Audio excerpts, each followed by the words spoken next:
And yes, we are live. Welcome, welcome, welcome to Visionary Parenting Series 2. We are back again, where we are sowing the seeds of success within us and within our children, transforming a generation to believe that they can be, do, and have anything that they desire. Successful lives is defined by them. And on this series, as the last one, we are having powerful conversations with parenting experts, thought leaders, and parents who are taking the journey of empowering themselves and their children to live the lives that they decide as defined by them. So to kick off series 2, I have with me the wonderful, wonderful Ed Surman. Now, I first come across Ed Surman through the amazing Beata Fuller. And I was just like really intrigued by the work that he does. Now, he is a connection coach, specifically working in nature, with nature, to find your truest connection. So there's so much more to him than what I'm saying. So I'm going to bring Ed on to explain for himself just exactly what it is that he does. And then also just to tell me how you got into this space. Tell me your journey into connection coaching and working in nature in this way. Hi, Mal, and thanks so much for having me on today. It's such a privilege and honor to be here. I just love your vision, and it's so aligned with what I'm all about, and that is connecting to our true core selves. And I love to use nature as a vehicle to help us get there. You know, when we see that we're a part of this miraculous thing called life and our biosphere and planet, we just get a perspective that, you know, like our little egoic orientation, selves issues and everything are just a part of our growth journey. And there's something bigger. There's always something bigger and something more. And so that's really what I'm about. And when I say I'm a connection coach, I love to build that internal connection. So we know the pathway to our heart and to our true natures. And then from that place, we can connect outwards. We can connect to our children, to our partners, to our colleagues, to our friends, and to life around us. So it's all about connections to me. That is fantastic. And it's so true, because when you have those powerful connections, first of all with yourself, knowing your inner self and knowing who you are, and then connecting, being able to then use that energy to connect with your children, your partners who you work with, that whole thing, you know, life is, as you say, connections. And when you can empower those connections, oh, what have I done? Okay, yeah, I must have pressed something, spacebar, that brings that all up again, sorry. Yeah, so as I was saying, that when you can empower those, that's a transformational thing right there. You know, the energy between those relationships is magnificent. So tell me, how did you get into that space? What was your journey? Well, as a child, you know, and I'm still a child, I still have this connection to this childlike place inside of me, and nothing's changed. So as a child, my happy place was always exploring, we call them in Australia, the creek, or a stream, or a brook, or however you might call it in your wherever you are in this planet. Yeah, it's lakes, just rivers. Exploring those, you know, what's around the next corner, you know, who lives in this rock pool and what's under this rock. You know, that was always my happy place. And you know, at school we moved around a lot. I had you know, difficulties, you know, wanting to read and learn, typical of a lot of boys that I encounter. You know, I don't want to sit down and do the book work and learn. And my mother, in a flash of insight, got me into fish, keeping aquariums, which also, you know, got me reading. It gave me a reason to want to find out. I just had to find out more about the aquariums that I was building and keeping, and the fish. And so, you know, that's really started a lifelong journey into wanting to find out about nature. You know, my natural curiosity, you know, leading me on to the next thing, leading me around the next bend in that stream to see what's there, or climbing over that hill to have a look at the valley on the other side. So from that, you know, it's always been my happy place, you know, exploring in nature. I had some childhood trauma, and nature became even more important to me.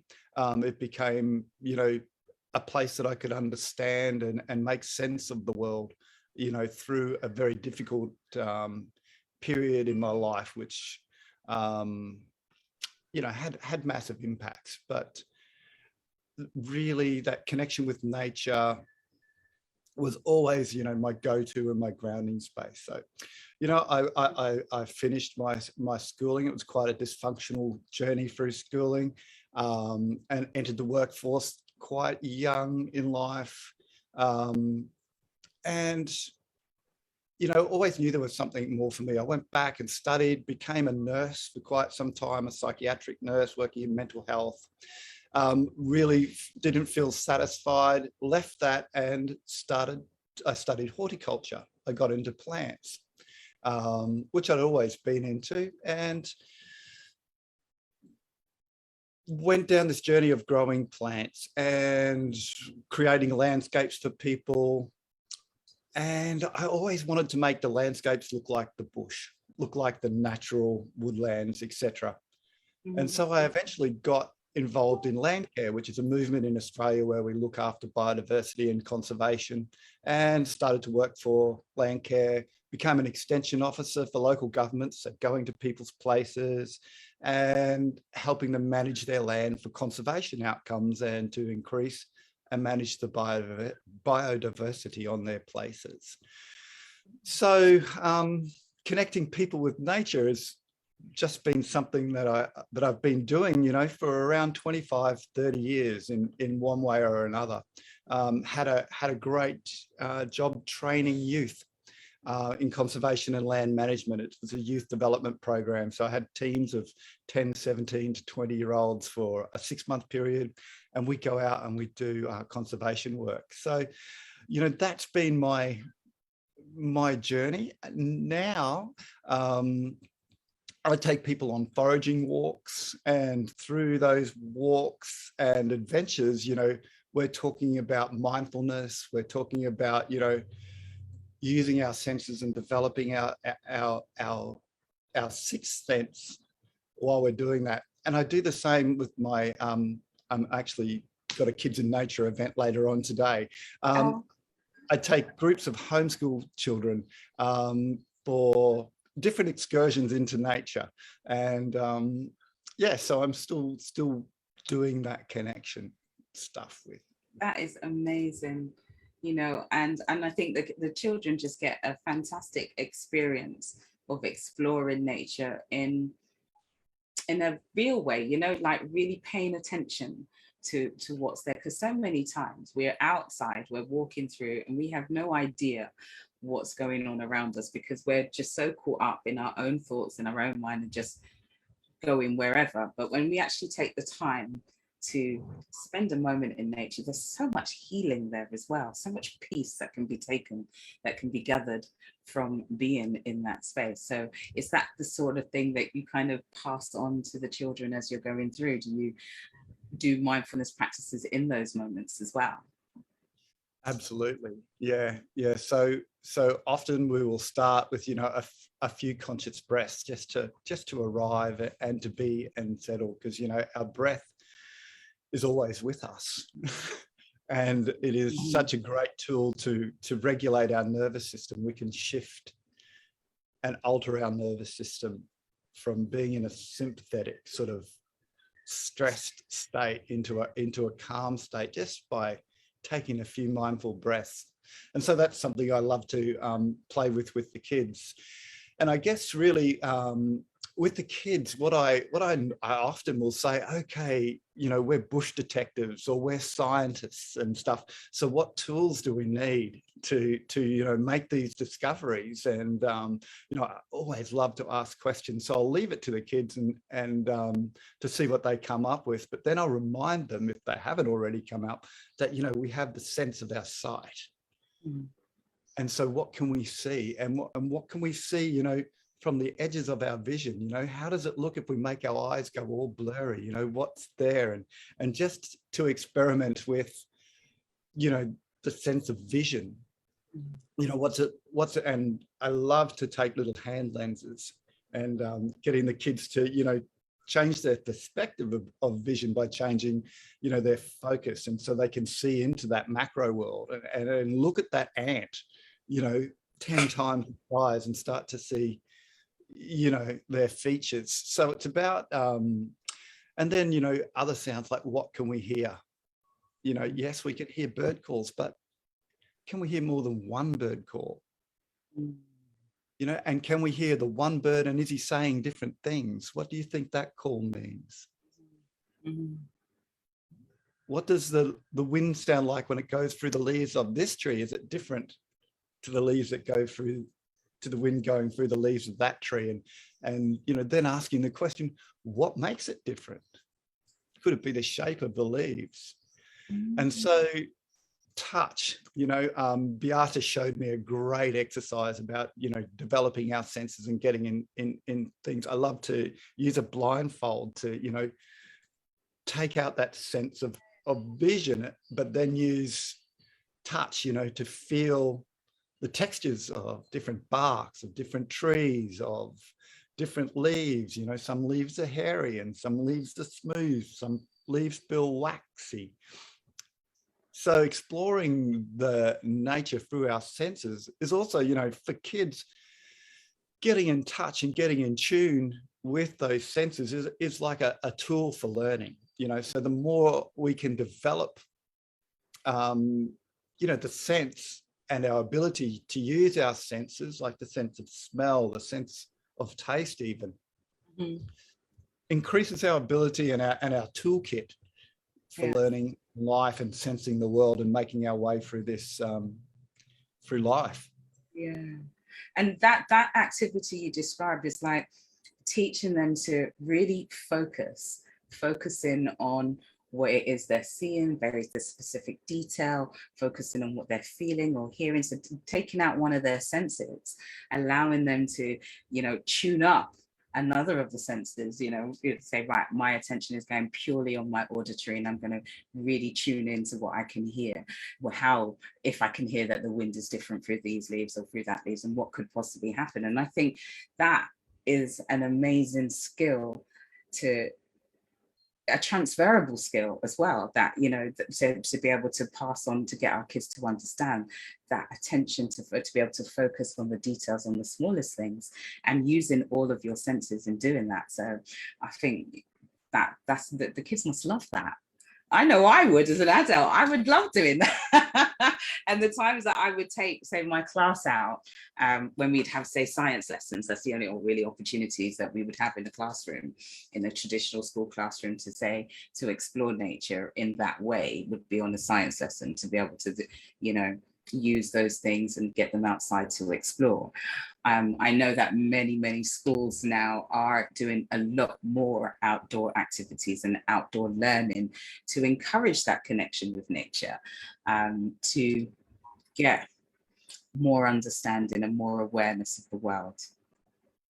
Yeah, definitely. And that thing about focus, I mean, John Kabat-Zinn and the whole mindfulness thing is about directed attentional focus, you know, without judgment, and the definition goes on. But, you know, with that, those sensory exercises and the ability to observe, and with just the one focus, is really starting to, you know, embed those skills of mindful awareness. Yeah. And I think, you know, that has, as you say, so many benefits for so many aspects of our life. Exactly, on your own self-care, on your own development, on your career, the ability to be able to focus, to pay attention on one thing and just get the fullness from that, to pay attention to details if need be, or to the bigger picture, is an absolutely fantastic skill to have. And so developing that in our children, you know, from a young age, using things like nature, where that connection is real, where it embodies into their soul, into their spirit. That's a whole another level of understanding and learning and appreciation of the world around you.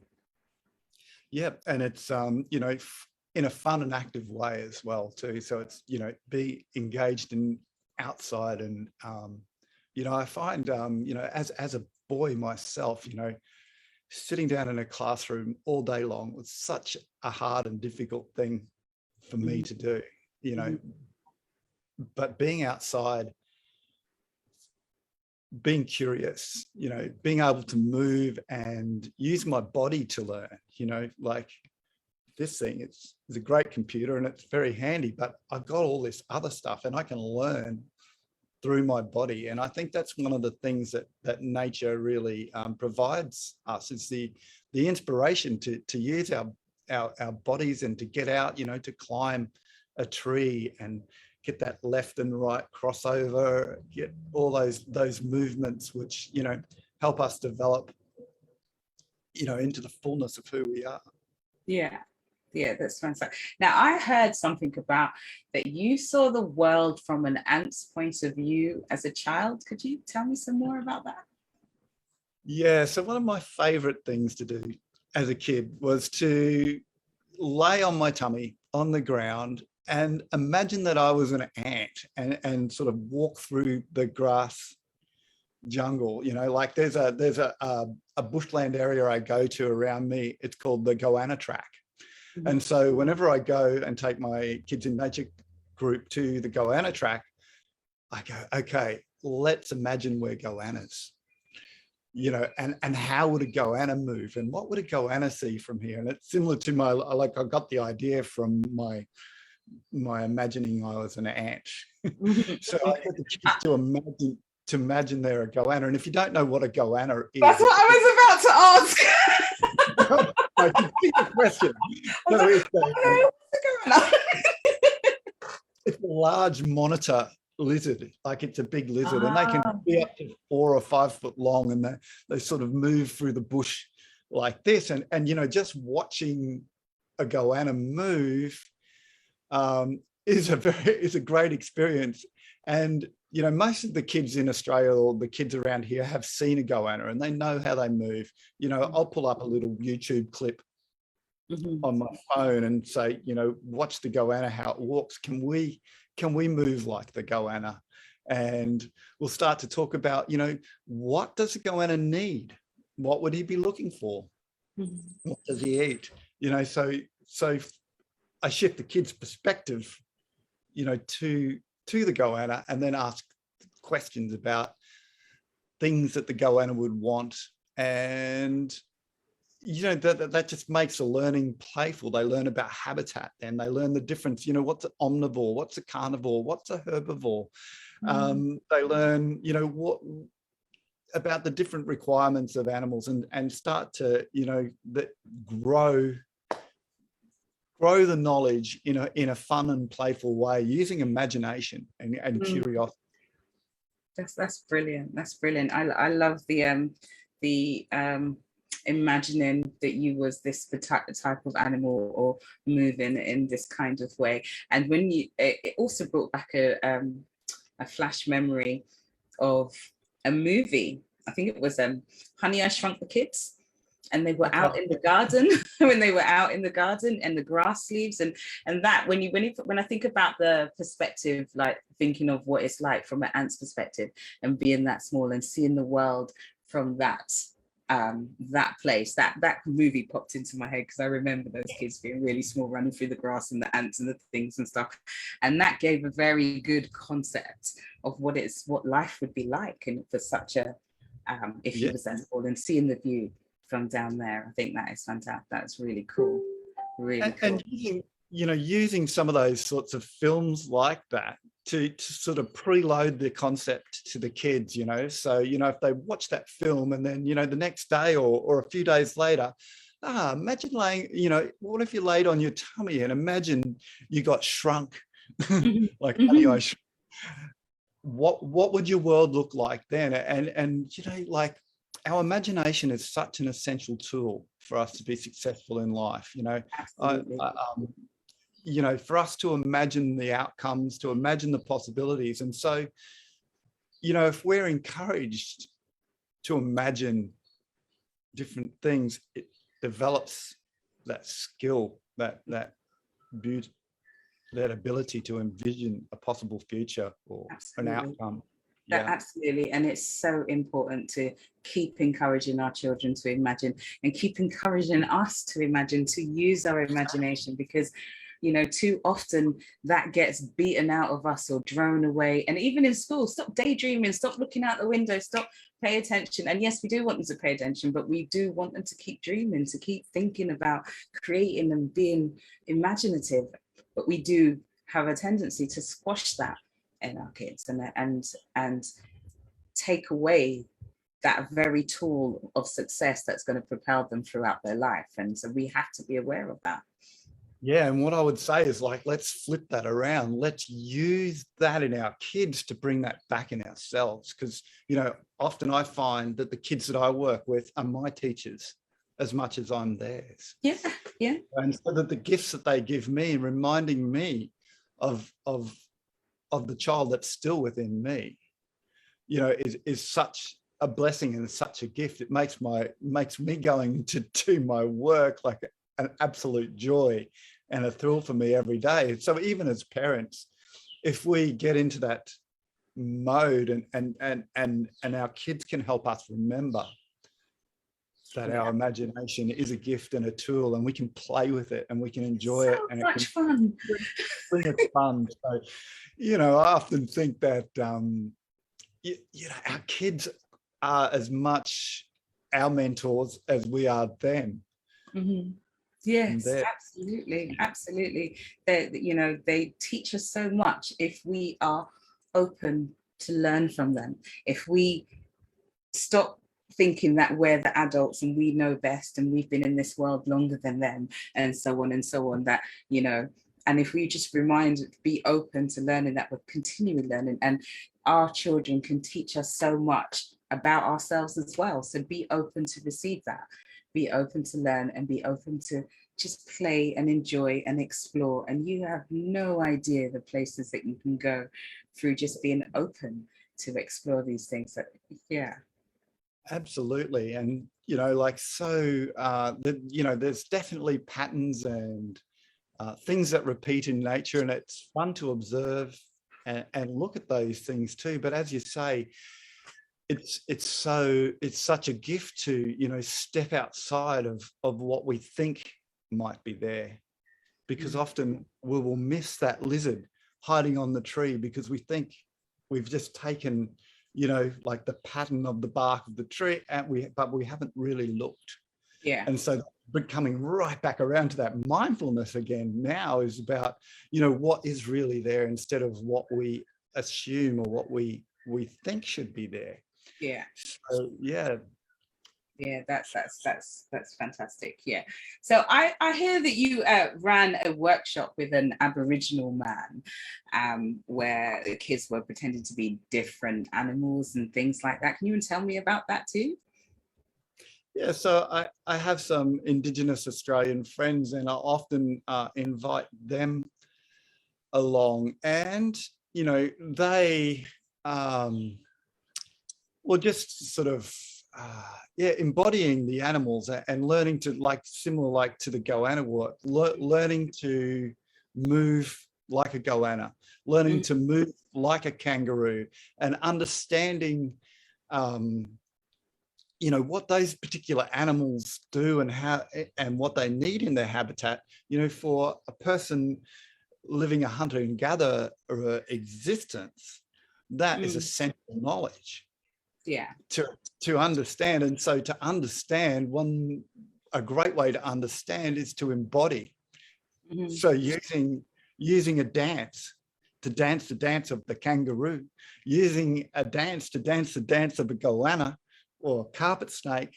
And therefore we can understand, oh, we might find that goanna up in a tree, or we might find him under a log. And so, you know, through playing and becoming those things, we can understand them a lot more, and therefore make our survival a lot easier. One thing I really, really love to show the kids, and I do it with caution too, and always, you know, preface it by make sure you check with an adult first. And if you don't know, don't eat it. But I love to teach foraging. I love to show adults and children. And a funny thing is, with my Kids in Nature program, it is actually a drop-off program. Parents can leave their kids, but none of them ever do. They always stay. So, and I love that. I absolutely really love that. But I'm always showing people, you know, where to find resources that we need for survival in nature. And so, you know, on the beach, you know, finding the shells that you can eat, on the sand dunes, finding the plants that you can eat, you know, pointing out where fish might be in the stream because of the different structures and stuff like that. So yeah, and with my one of my Indigenous friends started to teach the kids to use their sixth sense, you know, to play this game where they were blindfolded and having other kids sneak up on them and using and getting to develop, you know, those prickles on the back of your neck, that feeling, and learning the art of becoming invisible. Like a kangaroo will, if we're standing on one leg, will look more like a tree than if we were standing on two legs, you know, and different little things like that about blending in and becoming, you know, invisible or part of the bush, part of nature. So, yeah. That's awesome. I want to learn how to become invisible and to do all of those things. I could just see the kids would just absolutely love that. Love doing that. Love exploring and learning about that. That is awesome. I'm going to do that.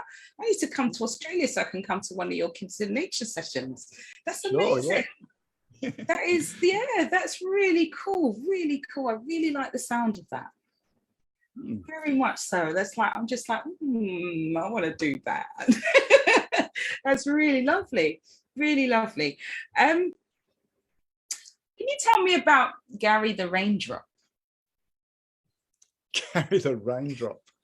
Okay, and wow, I'm actually, we've had some devastating floods, you know, through our area, and I'm actually the first kid to make it back from those floods today. So it'd be great to connect with the kids. I'm not too sure if any of my families, you know, were directly impacted or not, but one of the first things we're going to do today is have a little talk about how you're doing, how you're feeling after, you know, like it's seriously catastrophic. Yeah, event. You've had some terrible floods over there, haven't you? This year we started our you know, like I love to have a theme, and I'll run with the theme for about 4 or 5 weeks. So this year we started on the theme of water. You know, I really preempted our events by just putting a short video of me turning the tap on in the house and asking the question, you know, where does this water come from? How does it get here? What is it? So our first excursion, we went right up into the top of the river catchments, up to where the dam is, where the Tweed Shire's water comes from. And on the day we went up there, it was a very rainy day. And we were like, and I always say, you know, there's no such thing as bad weather, there's just bad clothes. Yeah, I've heard that before. I'm not sure I agree with that, but I heard that before. Often if it's raining, you know, we will just go ahead and be in the rain, you know, like bring the wellies, you know, splash in puddles.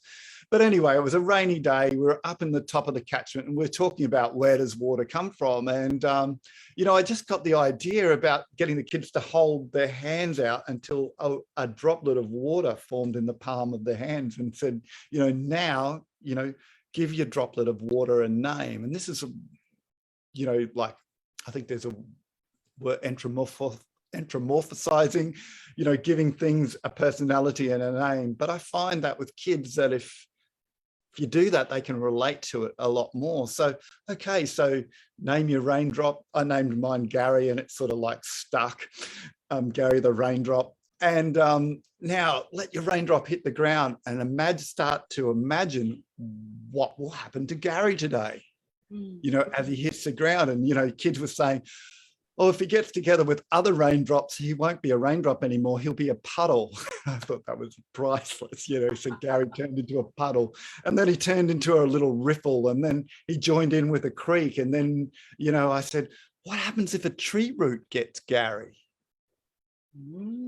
Kids were, oh, what happens if a tree root gets Gary? And, you know, he's sucked into the tree, and he's photosynthesized in the sun, and he's released his water vapor back into the air again. So, you know, over the next few weeks, you know, we were talking about water and going to different freshwater streams and then to the salt water and stuff.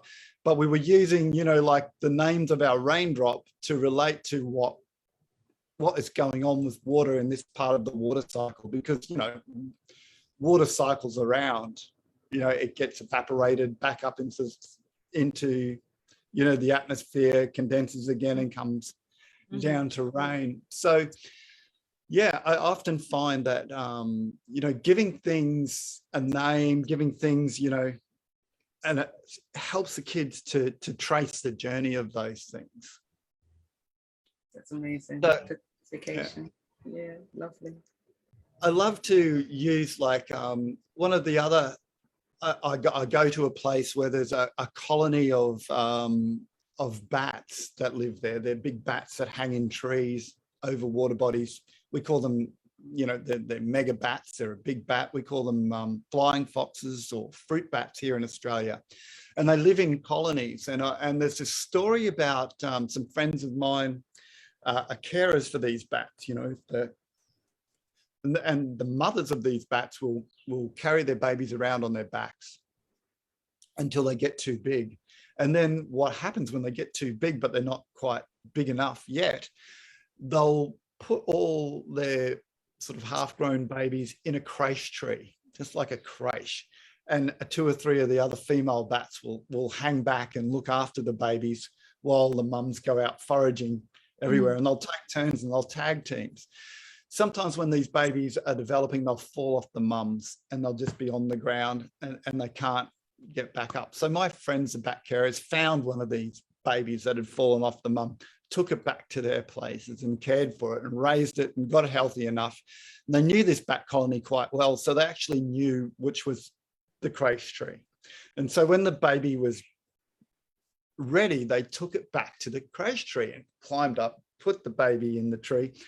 And the mother and all the bats came back, and 2 of the female bats come over and went, sort of had a little chitter chatter to each other, and then one bat flew off and the other bat was there with the baby. And then 2 bats came back. And so the 2 bats, oh, Mavis, look, this is Ethel's baby. It's come back. Oh, quick, you better go and get Ethel. So she's flown off and come back and brought the mother bat. And sure enough, the baby and the mother bat just united like that. And so, you know, just stories like that while we're standing below a bat colony, you know, just gives the kids insights that these amazing animals that we have are really like, have families, they have structures, they make connections, they are, you know, intelligent, sentient beings that are not dissimilar to us. Because, you know, and another big thing I love to talk about is like, and we so often forget it, you know, that we are nature. Yeah. You know, often, you know, in our busy worlds, living in our cities and running around and being on our screens and stuff, we can so forget it. Yeah. But in essence, we are nature. Yeah, that is so true. And in all that you were saying there, what came to mind was that the teaching of empathy being able to becoming and understanding seeing the family structure in the animals, seeing what's happening with the mommy bat and the child bat, and seeing and becoming that, it embodies and it helps to nurture that empathy. And if you can do that with animals, you can do that with your friends, with your people, with you can empathize, and that brings a whole nother level of understanding, of connection, of, you know, that deeper connection is the word, isn't it? It's that deeper, you know, combining together and being and creating. It's that, yeah, absolutely. yeah, that's just beautiful. And so, you know, like, and yeah, that empathy is such a powerful thing, you know, and especially brought home through nature. And, you know, concepts like death, you know, when we're children, death is a hard concept to get our heads around. But, you know, if we, and most of us learn about death and about grief and about loss, you know, firstly through a pet, often, and in nature, you know. So I think that we learn and we get a taste of, you know, these things through the natural world, whether it be through having a pet or whether it be through, you know, just seeing a dead bird on the beach. The understanding of these things happen, and like you say, you know, the connection to other beings and the whole empathetic thing. So I really love to point out the different relationships in nature, like how there's, you know, there's all these kinds of relationships, like some, like ants will move around insects as a symbiotic thing. Like they'll move around these little sap sucking insects that can't move themselves, but the ants will pick them up and carry them around so that those insects can burrow into the plant stem and suck all the sugars out of the plant, which they need, but they spill some and the ants get that. And then there's a third organism, a fungus. Wow. So, you know, teaching kids about symbiotic relationships, how different species will actually work together to benefit each other. And then to bring that back to like ourselves and working together as humans and collaborating, you know, and how that benefits each other. And then conversely, we can talk about, you know, parasitic relationships and how one organism is taking from the other one, and it makes it, you know, it might make it sick, it might eventually even kill it, and how, you know, that's not sustain, you know, that you can see how that doesn't sustain one organism and one organism gets it all. And the difference between the one that where the sympathetic one, where the two organisms were benefiting each other. So, you know, just using these like examples that we can go out in nature and find and see to connect to how we relate as human beings as well, and how we tread on the planet and how we treat each other is also, you know, just powerful. That's really deep. That's really deep. Because just because when I hear you talk about the relationships where they support and help each other, yeah, and those then that where they drain away and eventually kill kind of thing, and those are transferable relationships. You see that happening amongst us as humans. We see that where we have relationships where people are flourishing and growing together, and relationships where somebody is physically being drained away by one or another and kind of thing, and understanding the dynamics of those relationships and what's the best that you want to have, what's the relationship that you want to cultivate, because we have a choice. We are able to cultivate the relationships that we want, and not be in that parasitic relationship, but be in that symbiotic one where we are all growing together. So teaching the children it's from a nature's understanding, and then being able to transfer that understanding to yourself, to your own relationships that you have with each other, with your parents, with and so forth. And I think that's so powerful. That's so powerful. Yeah, I believe it is too. You know, they can see it unfold. And so, yeah, once again, it becomes, you know, instead of a concept, it's actually a concept that's just a mental concept. It's actually something that can be seen and witnessed. And so, yeah, it helps bring it home. Yeah. Mm. Very deep, very deep. I often say, you know, like there's a 1,000 things that we can learn and discover in a square meter of earth. Mm. You know, if we start to look into the soil and how, you know, the different components of the soil, like some people say it's just dirt. Well, actually, is it really just dirt? You know, there's crushed rock and there's a mineral component, and then there's a decaying organic matter component, and then there's a living component of all the microbes and how they relate and stuff. So yeah, there's I always maintain that there's, you know, 1,000 lessons in a square meter of earth. Yeah, that wow, that's powerful. And so in terms of communications in nature, is it true that trees communicate with each other? It absolutely is, you know. And Tell me more, tell me. radio tracking and isotopes and everything have absolutely proved scientifically that this goes on. So, you know, we think we're pretty clever having the World Wide Web. Well, actually, it's been around for millions of years in the forest wide web. And it's all strung together by fungi, mycelium. So little microscopic threads that make their way through the forest, which are all connected. Like the world's biggest organism is actually a mushroom. Yes. And it's a couple of square miles of this mycelium network that goes through the ground. I think it's in Texas in the US. And there's probably even bigger ones that they just haven't managed to map out and discover and work out that it's the same organism yet. So however, these little mycelium threads work their way into the root tips of trees.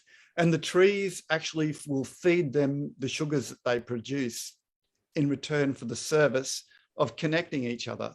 Like a mother tree will be able to send sugar to her baby tree that mightn't be getting as much sun. They can share information. And they'll also do it through pheromones and through releasing sort of chemicals into the wind. Like there's trees in the African savanna, for instance, that when the giraffes are coming through, trees that are getting browsed will release, you know, a phenol, like a gas, into the air, which alerts the other trees downwind that there's grazing animals come, and they'll start to secrete a chemical that makes their leaves less palatable. Wow. So you know, that's an airborne one, but trees will actually share resources, communicate and care for each other through using the mycelial fungal network that's under the ground. And you know, like there's this fantastic book. I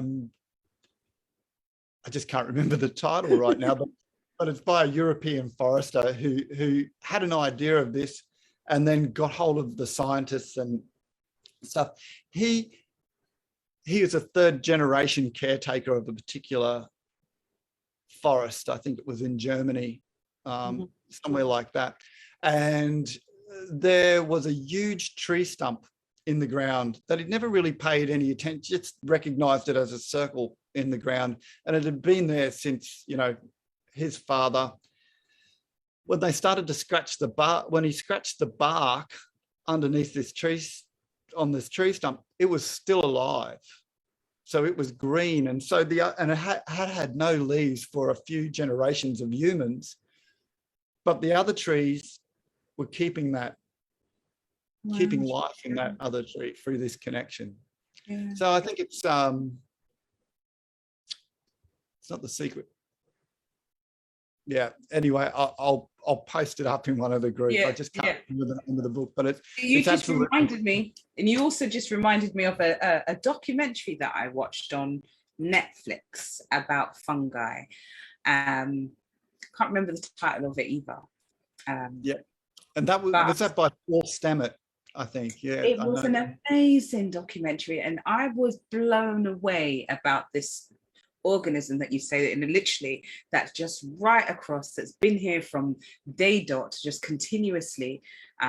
Even it spoke about the different types of mushrooms and the psilocybin and so forth, and then possibility of the cavemen having consumed certain mushrooms which allowed them to enter the quantum field to then be able to be the creative. And then this is where these kind of the beginning of creativity, creation. So even the wheel, the things that the cavemen started to come about, the flint, the stone, all of these things that they began to create was having thinking eaten, outside the box. Thinking outside the box, but having eaten these micro organisms, these fungi that have that have a history, have a tendency to do that transcendental meditation that allowed them, like I said, to enter into that quantum space and creation. And I mean, it's a theory, but it's certainly, in terms of the cavemen eating these things and stuff, but it certainly makes sense, because these fungi is like, I never knew how these organisms just so much. And so when you start really digging into nature and really getting to understand the world itself, it's so grounding. So, it's and it makes whatever going on for you, whatever, step out into nature, whatever issues or problems you have, when you recognize that you're just a speck in this universe, and your problems is nothing compared to the magnificence of the world and nature around us, it really helps us to just put all of that rubbish into perspective and just reground yourself and just say, and take on what you need to take on. I think nature is fantastic like that. Yeah, absolutely. And like that sort of, I think that's about where I started from in this thing, about that connection, and that we're just really, like you say, just a speck in this amazing universe, and how when we can shift and become interested and curious in that, our small egoic problems just sort of tend to dissolve. I mean, even if you're having a hard day and you go outside and you just look up at the sky and look at a cloud, all of a sudden, there's this shift that comes through our bodies. And so, what a gift as parents it is, to get our kids outside and to get our kids, becoming, just opening their curiosity through these connections and exploring nature. And then using it to help guide you emotionally, mentally, using it as your way of releasing, of putting things back into perspective. And it makes, now to me it makes sense. I remember I remember growing up, I used to think these people are crazy that would go out and hug a tree. Tree hugging, what was that about? But now, that the fact that it's that connection, that physical connection. And then you're telling me that with trees communicate and stuff. So there's energy running through those trees, and there's energy that when you hold on to, that transfers to you. It's that, again, walking in the soil barefoot, the magnetic something comes up, and that connection of rooting and grounding occurs. And in healthy soil, they've recently discovered that in healthy soil, there's a natural antidepressant that we absorb through our skin and through our smell when we have our hands and we're connected, into healthy living soil. There's a natural antidepressant. So it's amazing. All of our pharmacology, all the drugs, everything that we come has a root in nature. It's just that scientists have isolated those molecules and worked out how to make them, but they've come from nature in the first place. That's what's the idea. Yeah. Yeah, all pharmaceutical, all medicine, all things is extracted from nature, Yeah. everything, and it's been, in one way or another, it often then synthesized and recreated to try and do whatever, but everything all is extracted. Yeah. Something has been extracted out of nature, and I know that there are certain places as well where the healing is where they would bury themselves like up to their neck in soil, cover themselves in soil and stay in that soil. I think there was a place, I think it was in Canada, and where the houses are built on stilts and you can get under the house. And so it was all snow outside, but under the house, the dirt was still free, and he would go under there and cover himself and get completely grounded and healing going on there. And again, just using nature, using earth in ways to just connect to oneself, connect to one's spirit, and feel content, feel complete, feel connected. Yeah, it makes that happen. Yeah. Beautiful.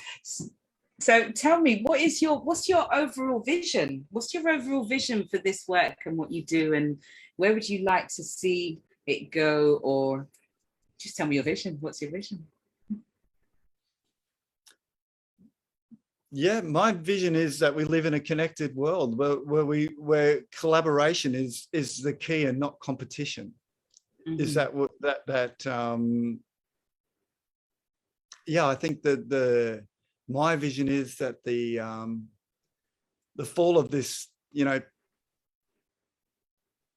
sort of skewed way of living, that sort of separate from nature, that sort of seems to have dominance and power and control over nature, sort of gets shifted to a more collaborative, we're working with her, we're a part of it. So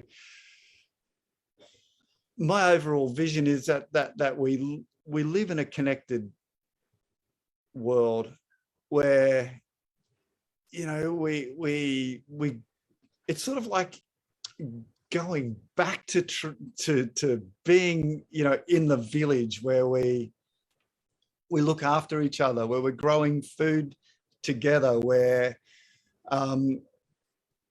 living a healthy, full life is more important than going out and making a corporate dollar, I guess. My vision is about people feeling connected to themselves and embracing that, childlike curiosity within, and that not going away. I'd love to, I think there is a place with technology in this, and often in Kids in Nature, I will encourage the kids to actually, when you go home, get on your iPad or whatever and find out about dragonflies, because there are often get asked questions that I don't know the answer to, and I love to say, oh, I'm not sure, I don't know. Maybe you can go home and find out. We've all can, and so, yeah. There's this technology and all that has a place in our life, and like the kids do love their screen time, but it's so good to balance it with nature. And then it's so good for them to see that it's a tool that they can bring home and utilize to find out more and connect in that way. Yeah, absolutely. It is a tool, more so than anything, and it's a source of information. And if there's guiding what information you're looking for, and that kind of makes a difference. It makes a difference. And I just think that when I hear all of the skills that the children are learning out in the nature, unbeknown to them, because they're exploring nature, they're looking and understanding the different animals, they're becoming those animals, and they're doing all of these things. But the skills, the empathy, the connection, the relationships, the teamwork, what's a good relationship, what's an unhealthy relationship, how to all of those are such transferable skills that they can then take and grow with, you know, it almost that it will become an automatic, natural understanding, and therefore natural behaviors that come from them, that they want to create interconnected relationships. They want to go forth and work in a team, or when they're in their workforce now, they know what teamwork feels like, looks like, and should, you know, they know what negative relationships look like and how to kind of steer away from them. They know how to empathize with each other. They know all of these things because they continue to do it. And it's a lifelong thing. The likelihood is that they will continue to go out into nature throughout their life, you know, will continue to use it as a mental release, a mental escape. If it's not their work, you know, in their work, their field of work, you know, it's like, okay, I know that I can go into the forest, I can take time and be in nature, and I can just let everything go and connect with the earth and the spirit and the universe around me, you know, and because they've been doing it from young, because you taught them how to do it from young. Yep, and nature will never have a QR code. There you go. But, never have a cure. That is so true. That's another one of those skills too, that like the ability to observe. And so, you know, through that whole mindfulness thing, and that the ability to observe nature, and also the ability to observe ourselves, I think is just one of those gifts that sort of keep on giving. You know, when we learn to observe, whether it's something outside of ourselves or even observe ourselves, just makes such a difference to our lives. Yes, it really does. It really does. All right, Ed, we are coming up to the hour. Wow, that has flown by so quick. So just to finish off, how can people get in touch with you if they want to find out more about Kids in Nature and how they can do, you know, begin that exploration? Yep. Okay. So I have a website called In Connection Coaching, has a bit about kids and nature on there, or just through my personal Facebook page, Ed Surman. Mm-hmm. And Kids in Nature I keep Kids in Nature as a private group, mainly so that families can share photos of the kids and what they're doing and stuff. And so, you know, you can just look up Kids in Nature and request to join.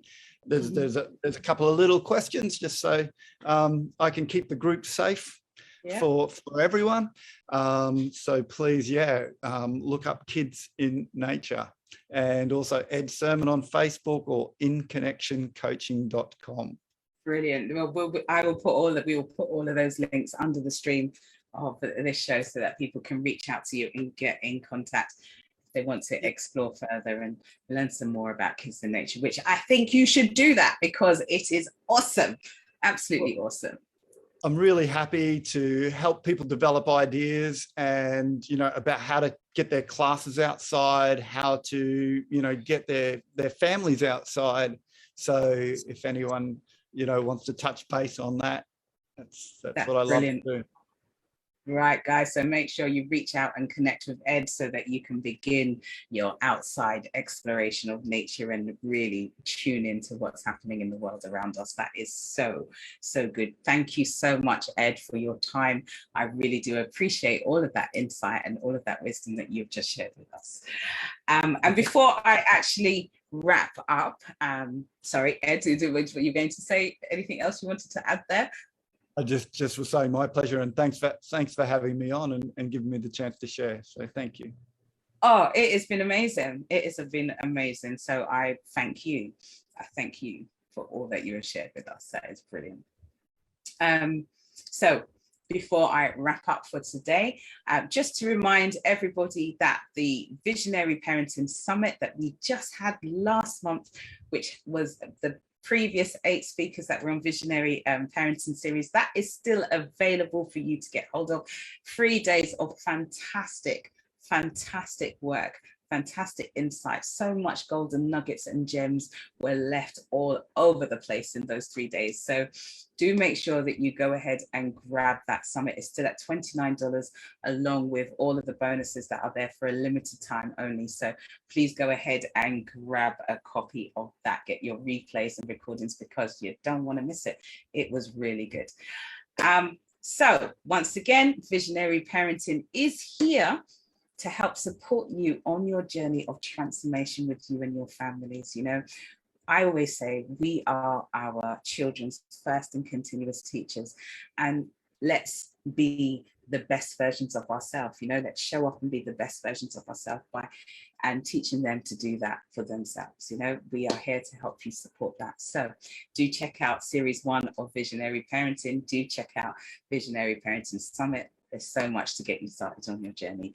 And we will be back in 2 weeks' time for the second episode of Visionary Parenting on series 2. So do stay tuned. And if you haven't already liked the page of Visionary Parenting and Education page, you should notice that we're actually coming live from that page this time. Now, this is our official page. So make sure you like the page, and therefore you'll be able to stay up to date of all the next series and all the other information, things that are going on. Right, that's it. That's it. That's the end of episode 1. Ed, you have been fantastic once again. Thank you, thank you, thank you. Be blessed, everybody.